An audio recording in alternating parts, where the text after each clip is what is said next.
We start again with a story.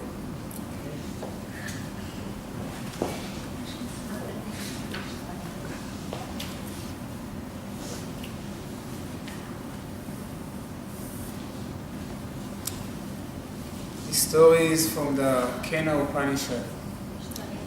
Kena Upanishad is coming from the Sama Veda, one of the most important scriptures in the Hindu tradition. It is the last portion of this Veda. It is called Kena Upanishad, and it is dealing with the subject of knowledge, how to know things, is it possible to know truth, etc. And in the third chapter of the Kena Upanishad, there is a story, very interesting story. So we will tell the story and then explain a little bit about it. Just to give you the taste of it, I will also say it in Sanskrit. Okay? Instead of Portuguese, I will say it in Sanskrit. Brahmahadevibhyo vijigye tasyaha brahmano vijaye deva mahiyanta. The story goes again to a war between the demons, the devas, and the devas, the gods, and the demons, the asuras. There was a war between them, and this time, not like in yesterday's story, the devas win over the demons. But they actually won, not by their own power, but by the power of Brahman. Here, Brahman, we can just, if you want, we will say by God, okay? By God's help. Ta ekshanta asmakam eva ayam vijayo asmakam eva ayam ahimeti. They thought to themselves, asmakam eva ayam vijaya, this victory is by us, we won it by our own power. Asmakam eva ayam mahima iti, your name is Mahima, so it is here the word Mahima. Mahima means glory. I told you praise, yeah. Glory is a better word. Glory, yeah. So, asmakam evaya mahima iti. They say it is by our own glory that we won over the demons. Taddaisha vijagya utebhyoha pradurva bruha tatna vyajanata kimetad yakshamiti. Kimidam yakshamiti. So, Brahman decided to teach them a lesson of humility. So he appeared before them as a pillar of light, as a yaksha. The word is yaksha. Yaksha means a shining form. And they didn't know what is this form. They actually, just to give you the picture, they came back from this war victorious, and they had a very nice big parties to celebrate their victory. And they were telling each other how great they were in the battle and all the exploits during the battle. And then suddenly they see this form of light, shining form, which they could not figure out what it is. Te agnima bruvan, Advaita Vedanta etad vijani kim etad yakshamiti tateti. So they decided to check out what is this form. They turned to Agni. Agni is the god of fire, the fire god. They turned to Agni and they tell him, Bhagavan, Advaita Vedanta etad vijani kim etad yakshamiti. Please, Agni, go and check who is this yaksha. Agni is one of the main gods. He is very powerful, he is very strong, he is very, very famous. And he is like, I would say, like a commander in the army, and he is sent to check out what is that yaksha. So they ask him, and he says, Pateti. He says, okay, I can go. Tad abhyadravat, tam abhyavadat, kositi, agnirva amasmiti abravit, matarishvava amasmiti.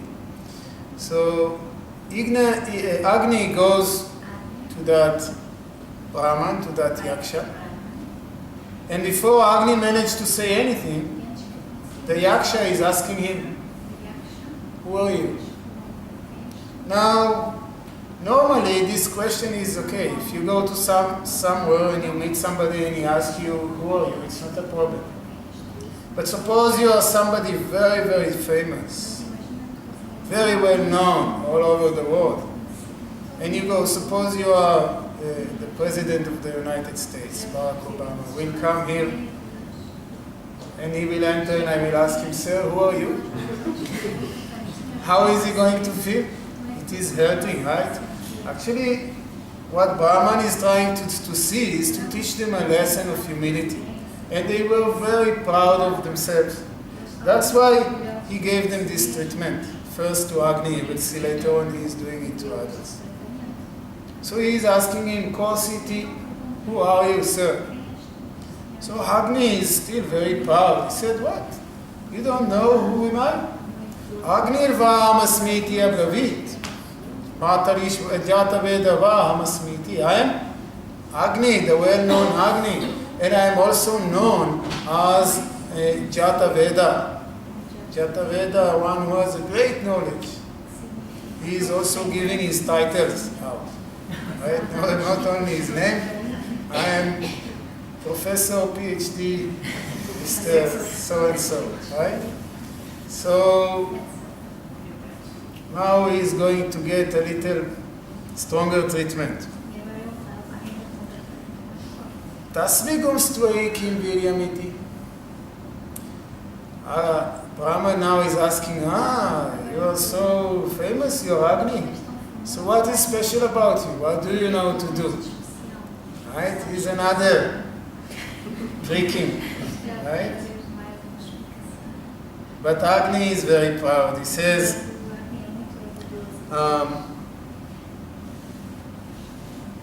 Appi dagum sarvam dagdhum yadidam pritivyamiti. I can burn anything on the face of the earth. I am the god of fire. I can burn anything. Tasmai trinam nidadav etadaheti. So Brahman tell him, can I give you a little bit test? He takes a blade of grass, dry blade of grass, and he says, I want a sample, just burn this. Again, it's a very humiliating thing. You can imagine somebody who is very, very powerful, you tell him, can you lift? It is very humiliating. So he tells him, can you burn this? Tasmai trinam nidadav etadaheti. Now Agni has lost his, he is now a little shaking, so he doesn't want to take any chances. Upatat upapreyaya, he is going near. He doesn't want to try from far, he is going very near. Tad upapreyaya, sarva javena tatma shashaka dagdhum. He with all his might, he is the god of fire, he is using all his might to burn this blade of grass. He was not able to burn it at all.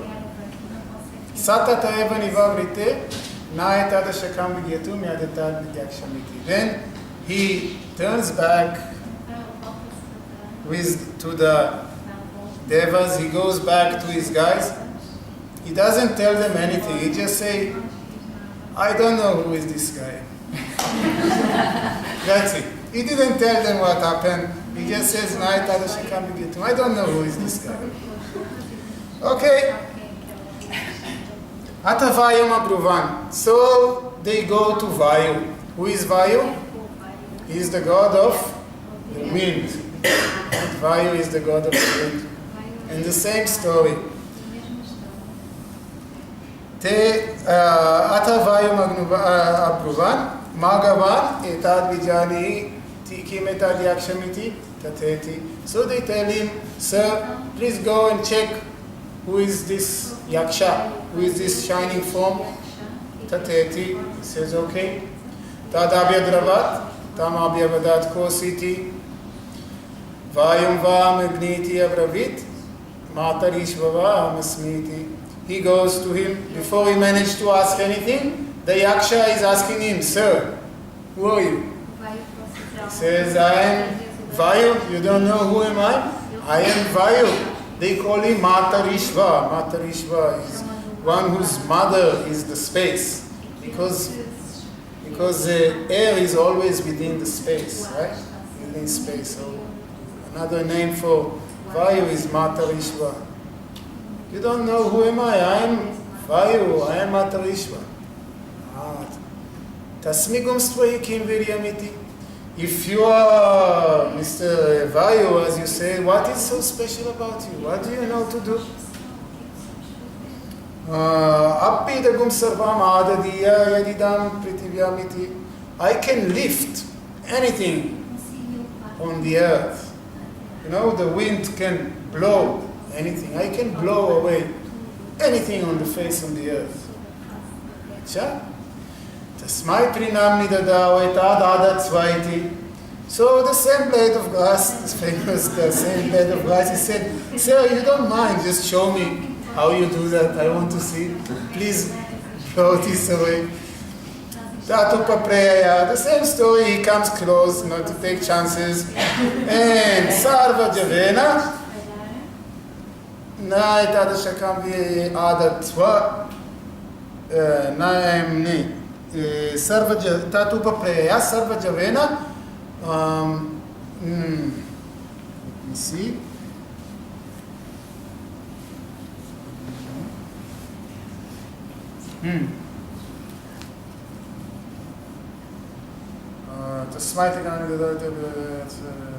Sarva javena tadna shashaka adatum sata taiva nivavritena etadashakam bigetum yadetati akshamiti. So he is going near, and with all his might he's blowing on this blade of grass, trying to move it. Failure. He was not able to move it even 1 inch. He goes back to his guys. He just says, guys, I don't know who is this guy. He gives, from the side, he gave a look to Agni. He said, yes, I got the same treatment. Just, okay, but they have to find out who is this guy.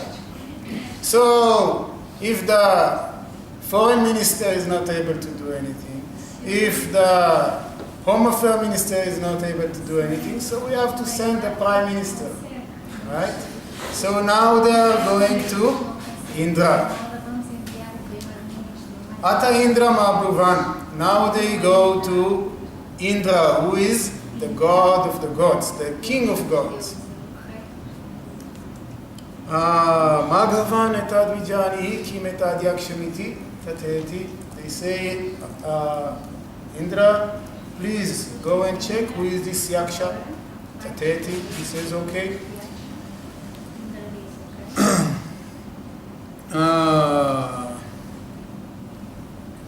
Tad abyadravat tasmat tirodadhe. Now Indra is going to the yaksha. The moment he reached that place, the yaksha disappears. Imagine, it is the highest humanity. When the other guys came, Agni and Indra, at least they could speak to him. But Indra, the king, you know, normally if you want to see the king, you have to come to him.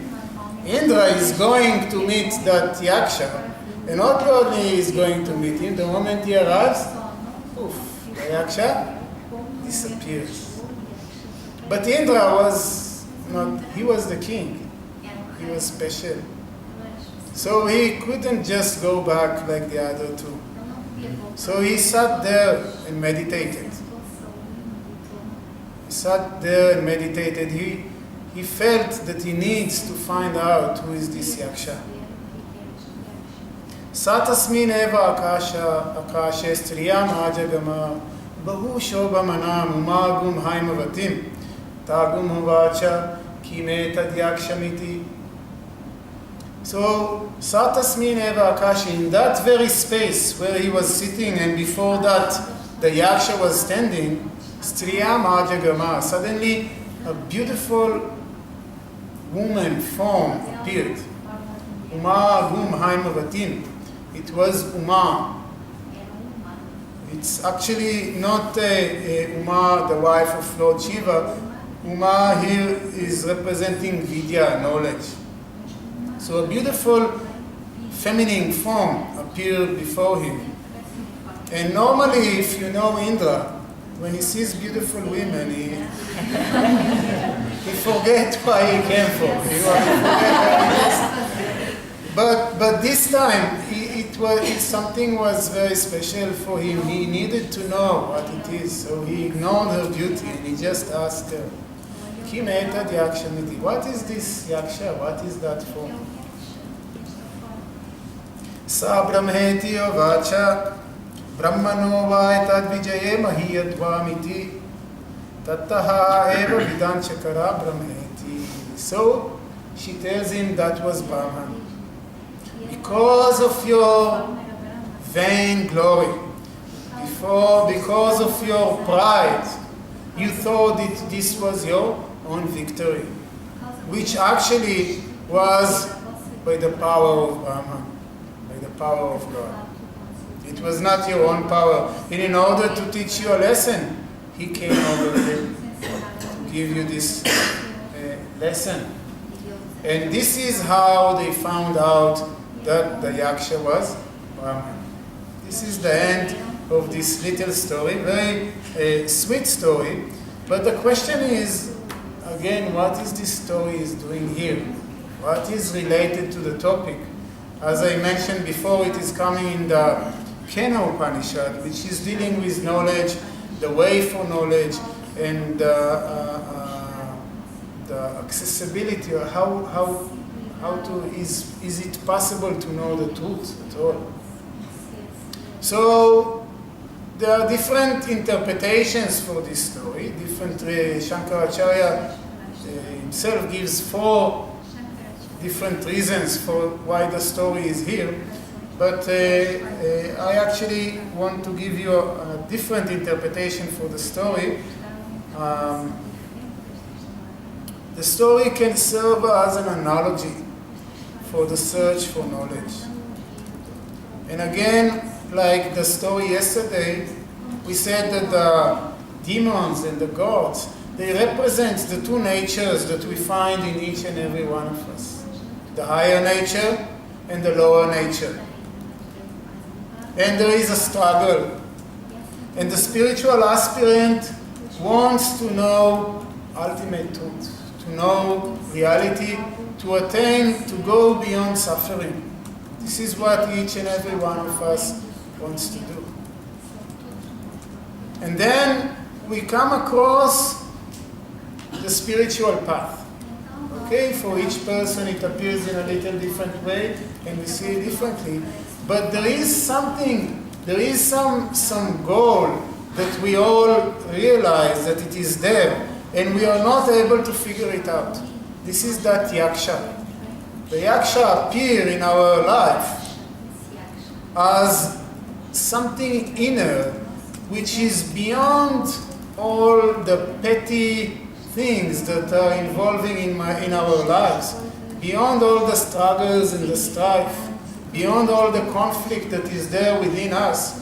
We see there is something, it is shining, but we are not able to figure it out. And we want to find out the truth. We want to find out that which is beyond all suffering.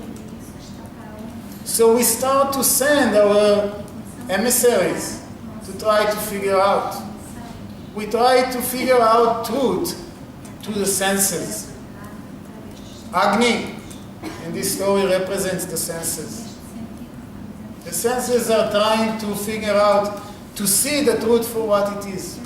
This is what modern science is trying to do, very sincerely, trying to figure out reality through the senses. We are trying to see the truth, we are trying to analyze it, we are using the mind also, and we're trying to figure out mainly through the senses.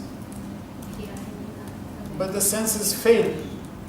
The senses are not able to figure out reality. And we will discuss later on why it is so. And then we send Vayu. Vayu here represents the karma indriya, the organs of action. We are trying to do something to know the truth. We are trying to reach truth through action. But it is not possible. The truth cannot be comprehended. The truth cannot be achieved through mere action. The reason for it,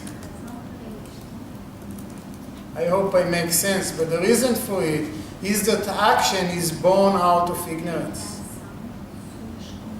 Action necessitates, no, we are not yet ready to deal with it, but basically action is born out of ignorance, and therefore it cannot remove ignorance. This much I can say. In order to remove ignorance, you need something that conflicts with ignorance, something that will destroy ignorance, and action cannot destroy ignorance. And then we said Indra. Indra represents the mind.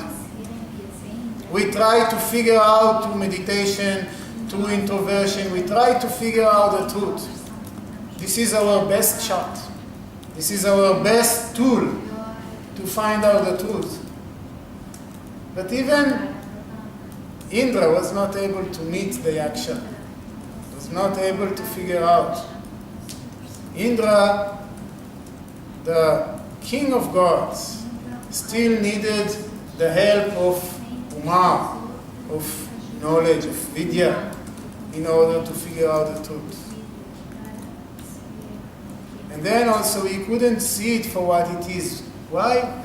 Because even our mind, not only the senses and the organs of actions, even the mind is not able to comprehend reality. And this is the message of this little story, and this is the message of the Kena Upanishad. In the third verse of the first chapter, it is said, Natatra chakshur gacchati navak gacchati no manaha na vidmo na vijanimo yatai tadanushishya. The student is asking the teacher about the truth, about ultimate reality. In the first verse, Kene shitam patati preshita manaha, Kena prana pratama pratyuktaha, Kene shitam vachamimam vadanti chakshushrotram kau devo yunakti. He is asking about ultimate truth, basically. I don't want to translate it literally, it will take too much time. But he is asking about the truth, about that which is beyond all the senses, beyond the mind, beyond the organs of actions. And the teachers tell him, listen, Natatra chakshur gacchati, the eyes or the organs, the senses of the senses cannot reach there. Na vak gacchati no manaha, the vak speech also cannot reach there. What is the meaning that speech cannot reach there? It means that by words you cannot prescribe reality. In another Upanishad, in the Katha Upanishad, it said, Nayam atma pravachanena rabhyasna namedayana bhauna shutena. You cannot, by speech, you cannot explain about truth. You cannot explain truth with words. Because words are finite, and truth is infinite, by definition. Finite words cannot describe infinite reality. And so, natatra chakshur gacchati, you cannot explain, you cannot catch it with the senses. Navak gacchati, you cannot comprehend it with speech or the other organs of action. No manaha, you cannot comprehend it with the mind. Navidmo navidyo animo yataita damushisha. We, the teacher, tells the student, we, teachers, we don't know navidmo navidyo animo, we don't know how to explain about this to the student. Because whatever you are going to say, you're already missing the point.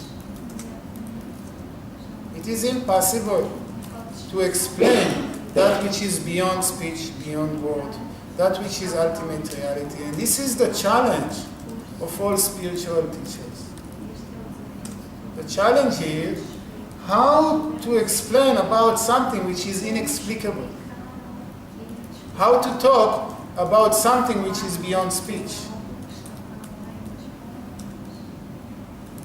All the attempt of the Upanishads and all the Vedantic scriptures is to somehow help us to understand that reality is not something that you need to attain to action. It's not something that you need to comprehend through speech.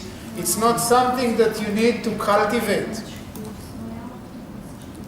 Reality is always real.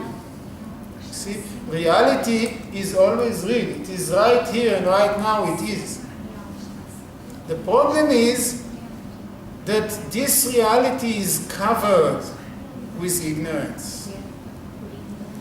And the scriptures deal with the way to overcome this ignorance.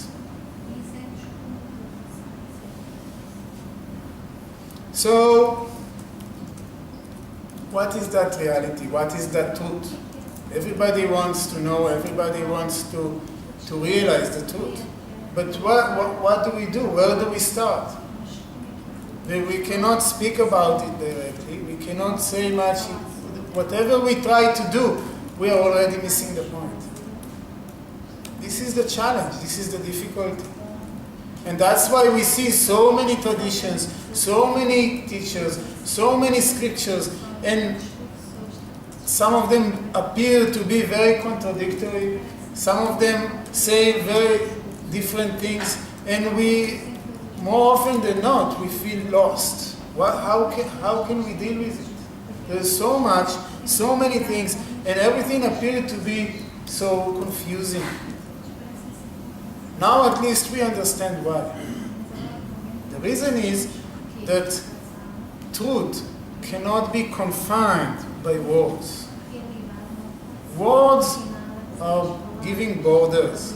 When I say harmonium, I'm giving border. This and the rest of the world. This very world is creating a border. But truth cannot be outlined, cannot be bordered. You cannot put truth in a frame. Because truth have to exclude or include also that which is outside the frame. So this is the challenge.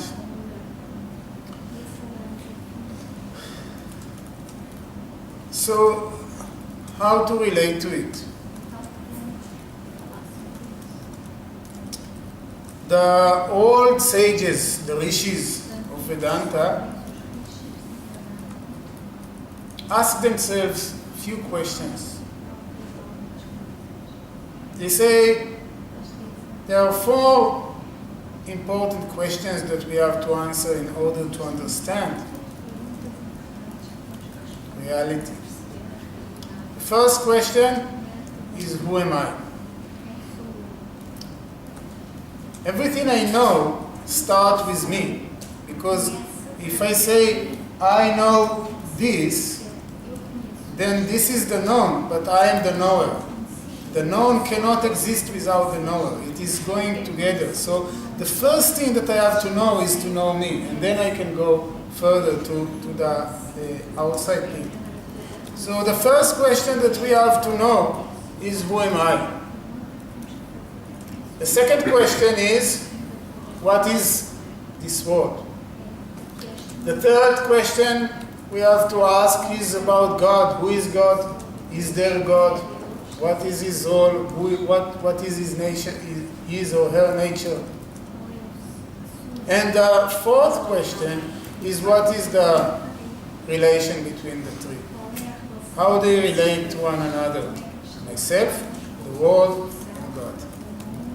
Okay? The rishis said, these are 4 questions, but as a matter of fact, if you will be able to answer the first question, everything else is solved. So really, all our problems come to one question. Who am I? Normally, very rarely we deal with this question. If you ask just a person outside, who are you? Tell me, who are you? Normally they will think you are crazy. What do you want? I know who am I. I am Mr. So-and-so. This is my height. I'm living here and there, etc.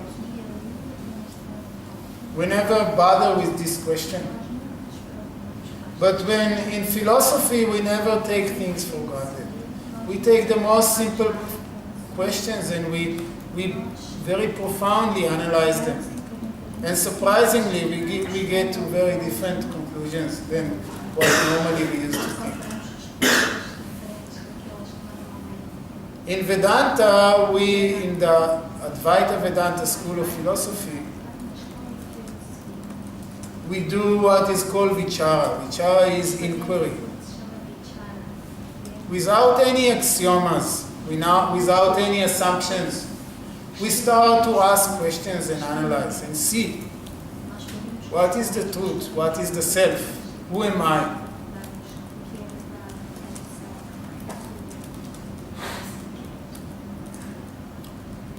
When we ask somebody, who are you?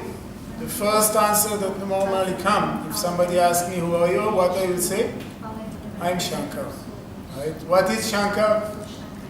Shankara is a name. A few years ago, my name was not Shankara.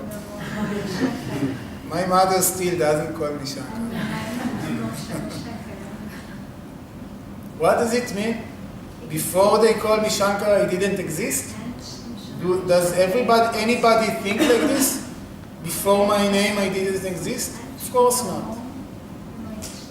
Since I have existed before the name, and even if tomorrow I will change my name again, I will still exist. I cannot be the name. Right? It is very easy to see. We don't need to be great philosophers for that. We know that we are not the name. Nevertheless, when somebody asks me, who are you? I say, Shankara. So, I am not the name. Then who am I? The next thing that we answer when somebody asks, who are you? With me. When somebody asks me, who are you? What I say? This is me. What is this? This is the body. Say I'm this. Right? How do I know? Because wherever I go, I see this. This is going. Nothing else is going.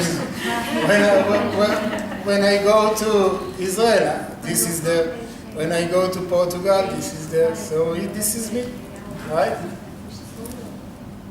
That's a good logic, but it doesn't hold for long, because when we try to analyze it, we see that our body is not going with us everywhere. For example, when we dream, in your dream, do you experience yourself? Do you experience I am?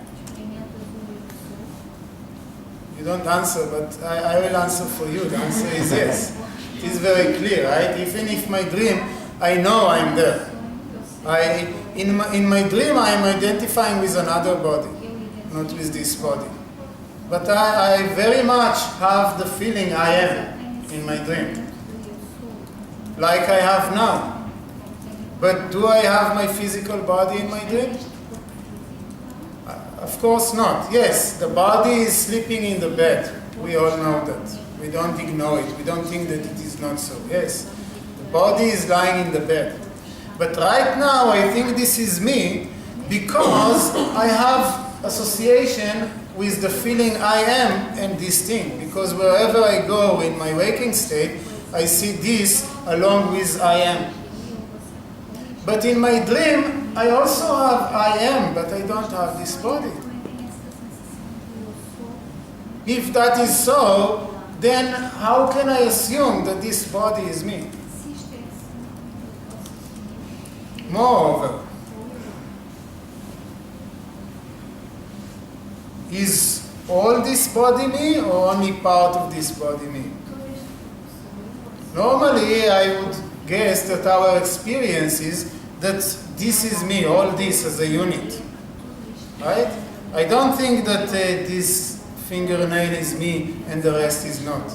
I don't think also that this neuron in my brain is me and the rest is not.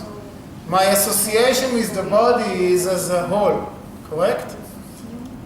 Now, what happens if I cut this hand and put it aside? Right? I put it there. Now where am I? Am I here or I am there? Am I identifying still with the body or with this hand or not? Do I think that this is me? No. Right? A moment ago, it was connected. I thought this is me. Now the same thing, exactly the same thing, is lying there and I don't think it is me. So what happened? That it stopped being me? It was me and now it is not me? And who is the one who says it was me and it is not me? Does the hand says, I'm now chopped off of you? No. I am knowing this hand to be me before, and now I know it to be not me. I am different from that hand. And it is true with any other part of the body. Some parts, if you take them off, you die, but it doesn't matter.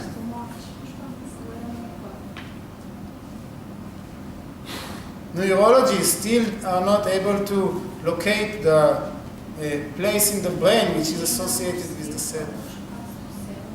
There are, by the way, conditions in which people lose the sense of self.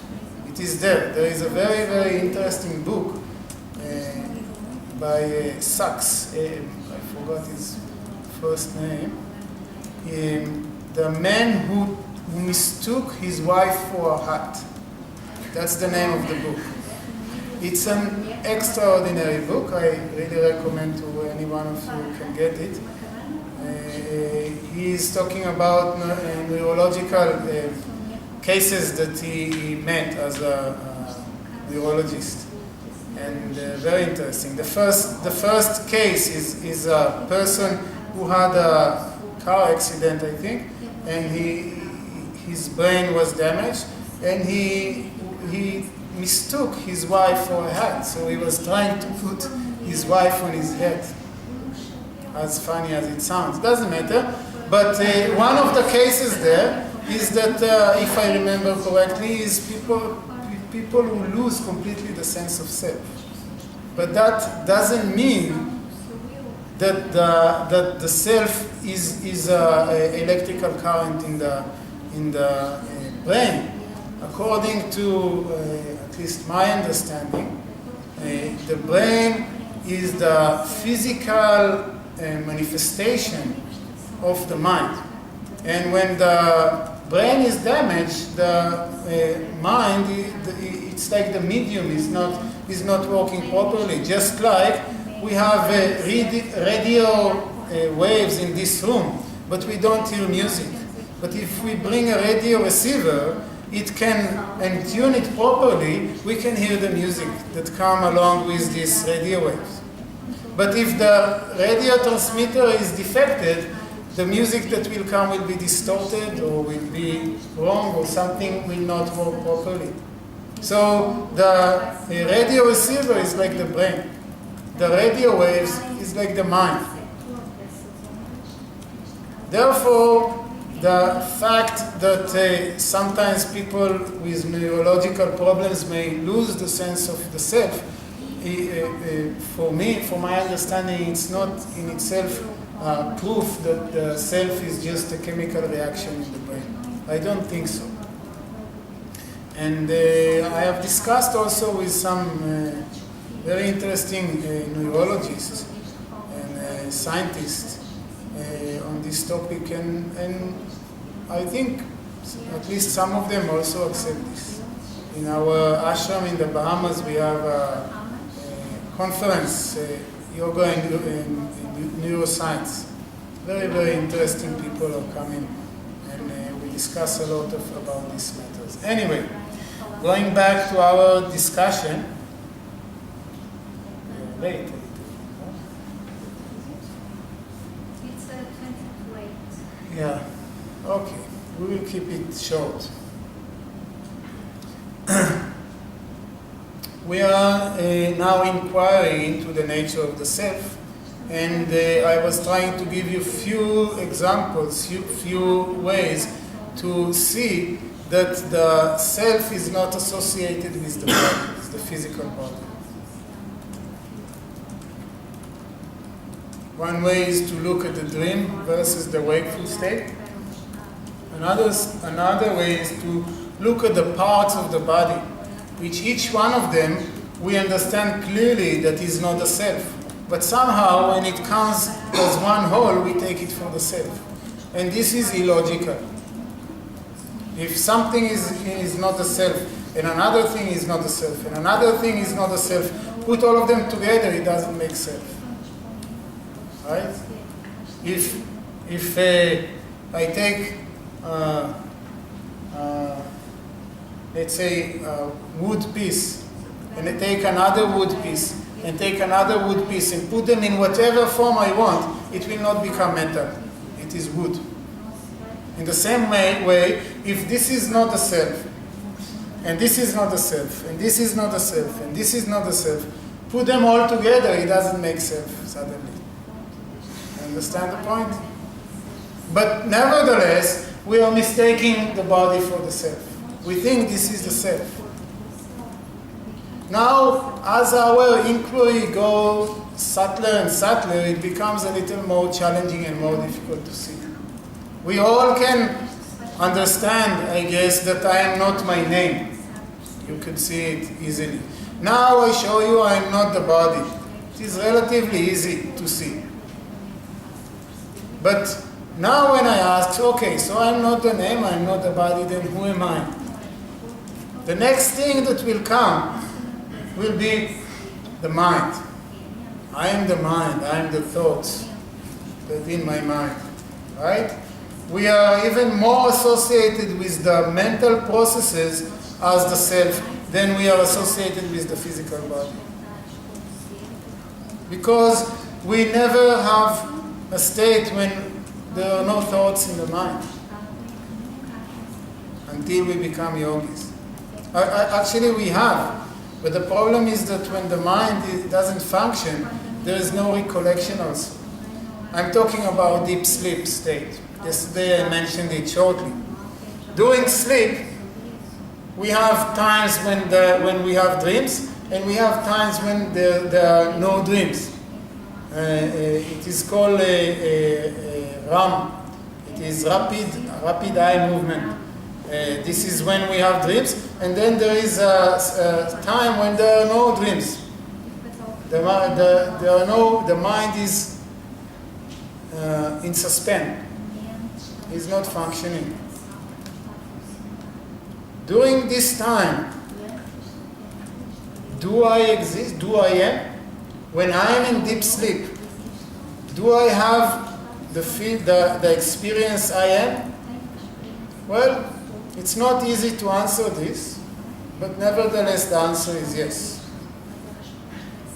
There are ways to analyze it, but we don't have the time to do it. Yogi says even in deep sleep, when the mind is suspended, still the experience I am is there. The problem is that since the mind is suspended, there is no recollection, there are no memories from it. When I wake up in the morning, somebody asks me, I know that I slept very well, right? When I wake up from a deep sleep, I say, oh, I slept so well. It was so nice. Actually, we immediately try to steal another 10 minutes of sleep because it is so good. So we know we were sleeping. We know also it was blissful. And we know that we were there. We existed. So we have in our life times in which there is no mind, but still I am there. This by itself is a proof that I am not the mind. Yogis can enter into a state which is called samadhi. We also mentioned it yesterday, I believe. Samadhi is what is called super-conscious state. It is a very, very deep state of meditation in which the mind is completely off the picture. But in this state there is very much consciousness. The yogi is not knocked out, he's not unconscious. The yogi is conscious with very vivid awareness, but there is no waves of thoughts, there is no mental activity. If there is no mental activity, but you are, this by itself is a proof that you are not the mind. Because if you were the mind, when the mind ceases, you have to cease. Right? If I am something, when that something disappears, I have to disappear also. But this is clearly not the case. Yesterday we mentioned that Ramana Maharshi says that the mind is a bundle of thoughts. When you start to meditate, when you get experience in meditation, you are able to observe the thoughts. Very clearly you see how the thoughts come and go in your mind. If you were the mind, you know, between two thoughts, there is no thought. If you were the mind, if you were thoughts, when there is no thoughts, you should cease to be. Of course, this is not the case. We know it. How do we know? Because we are aware of thoughts, and we are also aware of the thoughtless, the state in which there is no thought. Not only that, if I am a thought, because saying I am the mind is equal to saying I am a thought, because the mind is just a bundle of thoughts. So if I am a thought, then when the thought is born, I am born. When the thought exists, I exist. And when the thought dies, I die. Which is clearly not the state. How do I know? Because I am aware of the changes in the mind. To be aware of the changes in the mind, you have to be different from the mind. Right? When you move in a train, okay? And there is another train moving next to you, just in the same speed, you think you are staying in the same place. There is no point of reference. If you are able to watch and observe the changes in the mind, you must be the stationary observer that watch the changes of the mind. You have to be different from the mind. You see? So I am not my name. I am not the body. I am not the thought. Then who am I? Who am I? What is there left which is other than all this?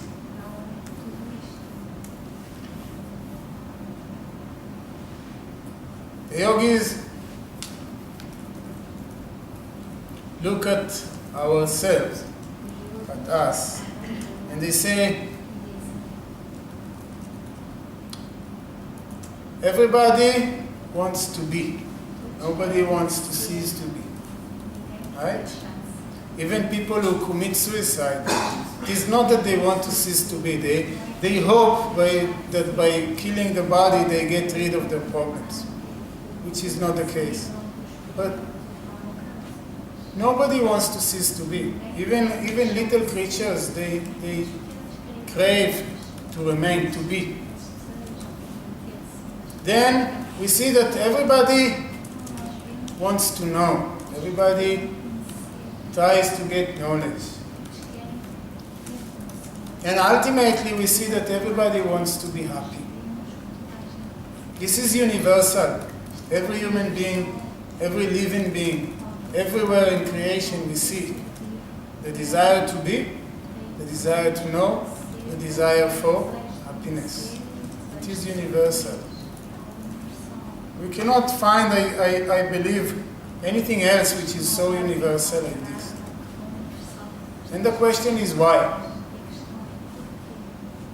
Why we are so obsessively cling to life?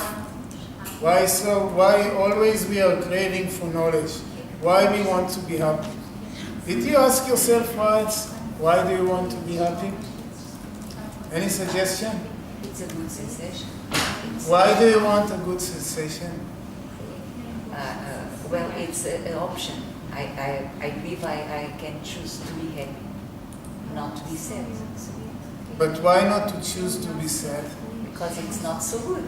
Why it is not good? It's a sensation. Because I want to be happy. You see, you cannot get you cannot get around it. The question, why do you want to be happy, cannot be answered. It can be answered. I'll give you the answer in a second. But there is only one answer. We want to be happy, according to the Vedanta philosophy, because happiness is our true nature.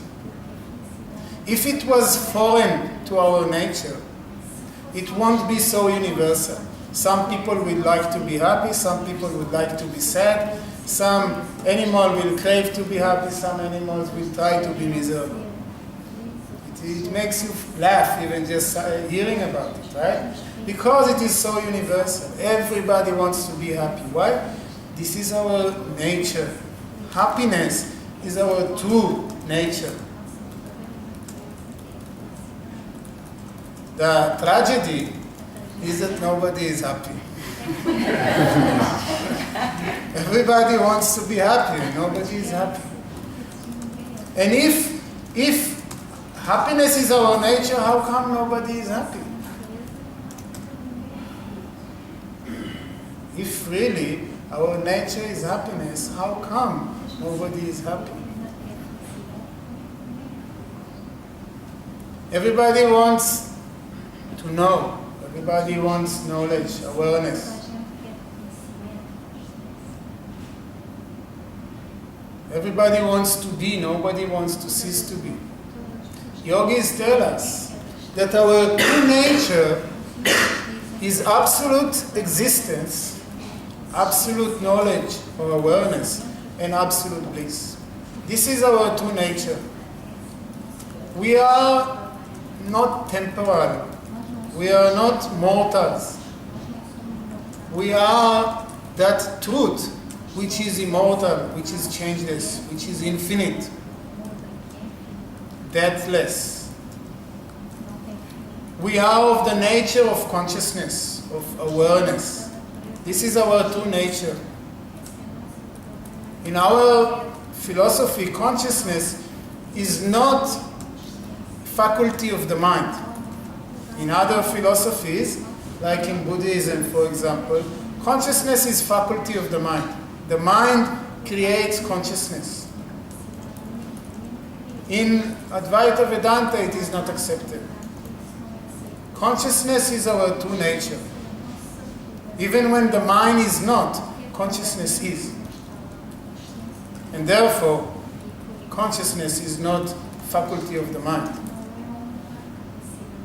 And finally, our true nature is of the nature of happiness, of joy, bliss, absolute bliss.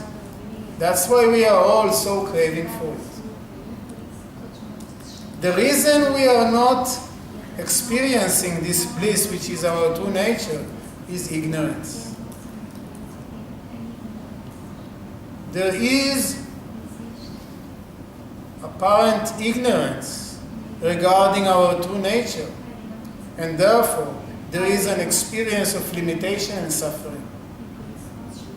Due to ignorance, we are identifying ourselves with the body and the mind, and therefore we are experiencing the miseries of the body and the mind.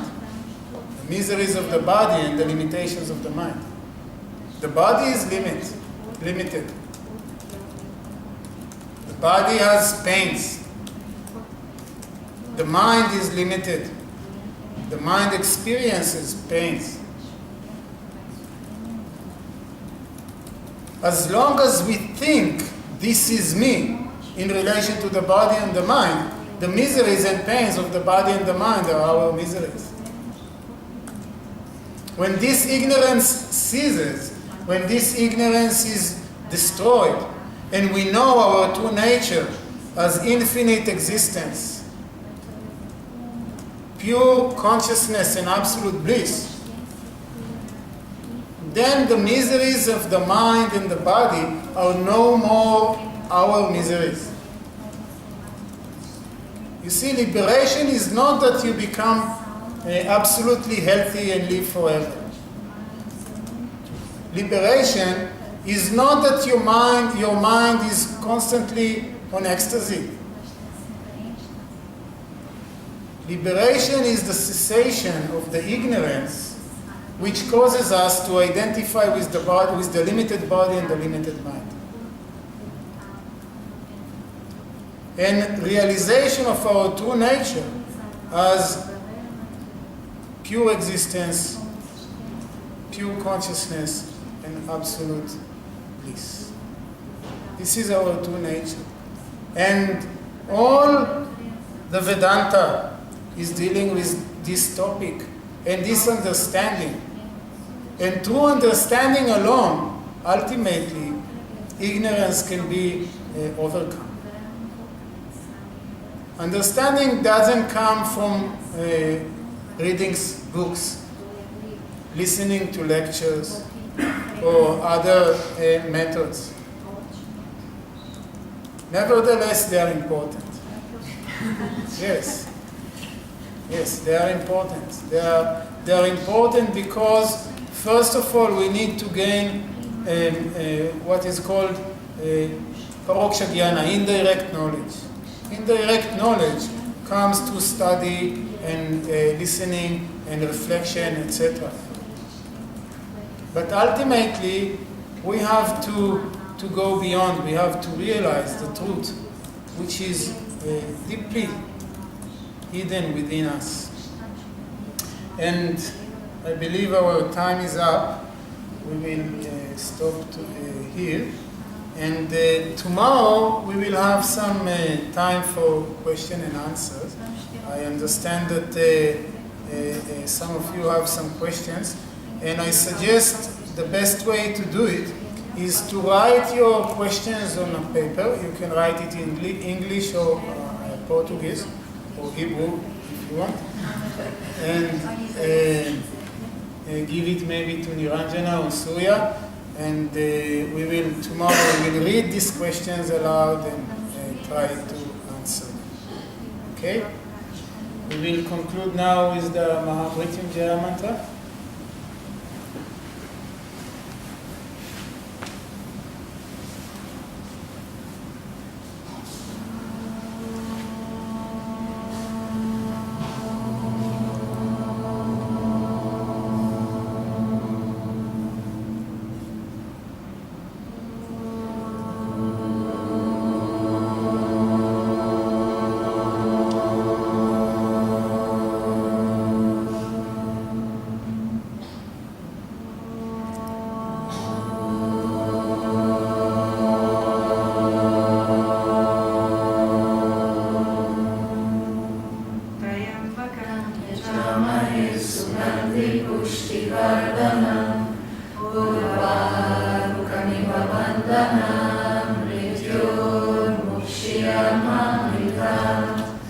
Om Trayambakam Yajamahe Sugandhi Pushtivardhanam Urvarukamiva Vandanam Mrityormukshiyam Amritam Om Trayambakam Yajamahe Sugandhi Pushtivardhanam Urvarukamiva Vandanam Mrityormukshiyam Amritam Om Sarvesham Swasti Bhavatu Sarvesham Shanti Bhavatu Sarvesham Purnam Bhavatu Sarvesham Mangalam Bhavatu Sarve Bhavantu Sukhina Sarve Santu Niramaya